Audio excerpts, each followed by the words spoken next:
సింధూర చెంచలమ్మ బాధపడుతుంటే చూడలేక అక్కడే నిలబడి చూస్తూ ఉంటుంది. అత్తమ్మ అని చెప్పేసి దగ్గరికి వెళ్ళి కూర్చుంటుంది. ఏంటత్తమ్మ ఇది? నువ్వే ధైర్యం చెప్పాల్సింది పోయి ఇలా చేస్తున్నావేంటత్తమ్మ అనగానే, నా కన్నయ్య జ్ఞాపకాలు నేను మర్చిపోలేకపోతున్నానమ్మా సింధూర అనగానే, మీ కొడుకు స్థానంలో నేనుంటాను. మీరు సింహం లాంటి వారు. మీరు చూస్తేనే ఒకరి కళ్ళల్లో కన్నీళ్ళు రావాలి.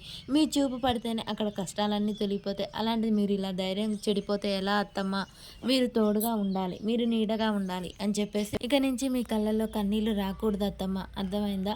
మీరు సంతోషంగా ఉంటేనే కదా మేమందరం సంతోషంగా ధైర్యంగా ఉండేది. నువ్వే ఇలాగైపోతే నేను ఎలా ధైర్యంగా ఉంటానత్తమ్మ? ఇక నుంచి నువ్వు బాధపడకు.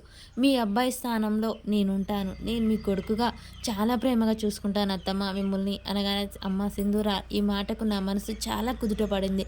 ఎన్ని రోజులు నువ్వు ధైర్యం కోల్పోతావేమో, నీ బ్రతుకు ఏమవుతుందో అని బాధగా ఉండేది. కానీ నువ్వు ఇంత ధైర్యంగా ఇంత మంచిగా ఉంటే నాకు మనసు చాలా సంతోషంగా ప్రశాంతంగా ఉందమ్మా. ఇక నుంచి బాధపడను సరేనా? నీకోసం ఇక నుంచి నా కన్నయ్య కాదు, నీకోసం నేను బ్రతుకుతాను, నీకోసం నేను ధైర్యంగా ఉంటాను అని చెప్పేసి సింధూర చెంచలమ్మ ఒకరికొకరు ధైర్యం చెప్పుకుంటారు. ఇక ఇక్కడైతే చాముండి దేవుడా, ఏంటి స్వామి ఇలా చేస్తున్నాం? మేము ఏమి కోరుకున్నా మా కోరికలు తీరుస్తలే. మా చాముండి ఇంటి పెత్తనం తీసుకొని మాకు ఇంట్లో ఆస్తి వచ్చేలా చేస్తావనుకున్నాను, కానీ నువ్వు ఇలా చేస్తున్నావు ఎందుకు దేవుడా అని చెప్పేసి దండం పెట్టుకొని ఇటు తిరుగుతూ ఉండగానే సింధూర వస్తుంది. అయ్యో ఇంకేం తీరుతాయి మా కోరికలు, ఇలా దండం పెట్టుకున్నామో లేదో అలాగా నష్టజాతకురాలు ఎదురైంది. ఇక పెళ్ళికి వెళ్తూ పిల్లిని సంకలో పెట్టుకున్నట్టు అని చెప్పేసి సింధూర నానా మాటలు అంటుంటే కేశవ వచ్చి వింటాడు. ఒక్కసారిగా సింధూర బాధను చూసి కేశవ భవతి అని గట్టిగా అరుస్తాడు. ఏం మాట్లాడుతున్నారు? ఇంట్లో లోపలికి వెళ్ళండి అని చెప్పి గట్టిగా గద్దాంచడంతో ఇంకా భవతి ఏం మాట్లాడకుండా సైలెంట్గా లోనికి వెళ్ళిపోతూ ఉంటుంది. కేశవ సింధూర దగ్గరికి వెళ్ళి, అమ్మ నువ్వేం పట్టించుకోకు, వాళ్ళ మాటలు వాళ్ళు అలాగే అంటారు అనగానే, ఎవరైనా భర్త పోయిన అమ్మాయిని చూస్తే అలాగే అరిష్టం అంటారులే మావయ్య, అందులో వాళ్ళ తప్పేమీ లేదు. వాళ్ళ బాధ నేనే అర్థం చేసుకోవాలి కదా, నేనే ఇలా ఇల్లంతా తిరగకూడదు, తప్పు నాదే మావయ్య అని చెప్పేసి ఇక సింధూర అయితే గదిలోకి వెళ్ళిపోతూ ఉంటుంది. ఆ మాటలు వినగానే కేశవ చాలా బాధపడుతూ ఉంటారు. ఇంట్లో వాళ్ళు అర్థం చేసుకోవట్లేరని బాధపడుతూ కేశవ అయితే అలా వెళ్ళి కూర్చుంటాడు. చాలా కష్టంగా అనిపిస్తూ ఉంటుంది. భవతి అన్న మాటలు, నష్టజాతకురాల ఇండ్లు మొత్తం తిరుగుతావా అని అన్న మాటలు గుర్తు చేసుకుంటూ ఉంటాడు. ఈలోపే చెంచలమ్మ అక్కడికి వస్తుంది. ఏంటండి ఇలా ఒంటరిగా కూర్చున్నారు, ఏమైంది? సింధూర చిన్నతనంలోనే భర్తను కోల్పోయింది. కానీ తన మనసుకు అయిన గాయాన్ని పదే పదే మాటలన్నీ ఇంకా రేకెత్తిస్తున్నారు. ఎవరు? నా కోడలు అన్నది అని చెప్పేసి చెంచలమ్మ కోపంగా అంటుంది. ఒకరని కాదు, అందరూ అలాగే ఉన్నారు. చెంచలమ్మ ఒక్కసారి ఆలోచించు. మనం ఉండగానే సింధూర ఇంత బాధపడుతుంది, మనం లేకపోతే మనం ఎక్కడికి వెళ్తామండి? మనం ఎప్పుడు సింధూర తోడుగానే ఉంటాము. ఇప్పుడు ఉంటాము, చెప్పలేము ఎవరు ఎప్పుడు వెళ్ళేది. కానీ ఇంట్లో వాళ్ళందరూ సింధూరకి అలవాటు పడాలి. సింధూర మంచి చెడులు చూడాలి. అలా చూడాలంటే సింధూర గదిలోనే పరిమితం కాకూడదు. తనకు ఏదైనా వ్యాపారం కల్పించు. అప్పుడు బయటికి వెళ్ళి వస్తుంటే తనకు కూడా ఆత్మవిశ్వాసం పెరుగుతుంది.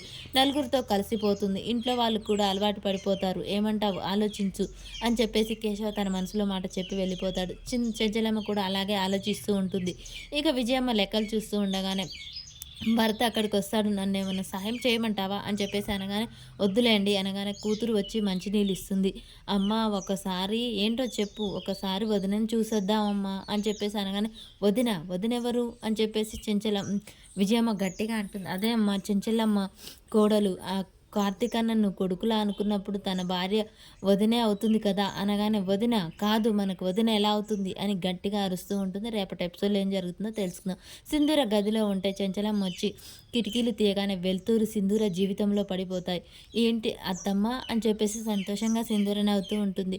ఏంటి ఈ అత్తమ్మ కోరిక తీర్చవా? కోడలుగా నీ బాధ్యత కాదా అనగానే, చెప్పండి అత్తమ్మ, చెప్పండి మహారాణి అని చెప్పేసి సింధూర సంతోషంగా అంటుంది. ఈ అత్తమ్మకు ఆ కోడలి పిల్ల వండిందే చేపల పులుసు, ఆ పులుసు కావాలి ఈరోజు. మావయ్య నాకు చేపలు కావాలి, నీకు చేపలు తినబుద్ధి అవుతుందమ్మా అని చెప్పేసి సింధూరని అడుగుతూ ఉంటాడు వాళ్ళ మావయ్య. ఈ మాటలు చంటి వింటాడు. నాకు కోసం కాదు మావయ్య, అత్తమ్మ కోసం, అత్తమ్మకు చేపలు కావాలంట అని చెప్పేసి అనగానే, సరేలేమ్మ తెప్పిస్తాను అని చెప్పేసి కేశవ అంటూ ఉంటాడు. ఈ మాటలు విన్న చంటి, నేను చేపలు పట్టడంలో దిట్ట కదా, ఇలా వెళ్ళి అలా వచ్చేస్తానని చేపలన్నీ మెడకేసుకొని వస్తాడు. అది చూసిన సింధూర చెంచలమ్మ చాలా ముచ్చటగా నవ్వుతూ ఉంటారు.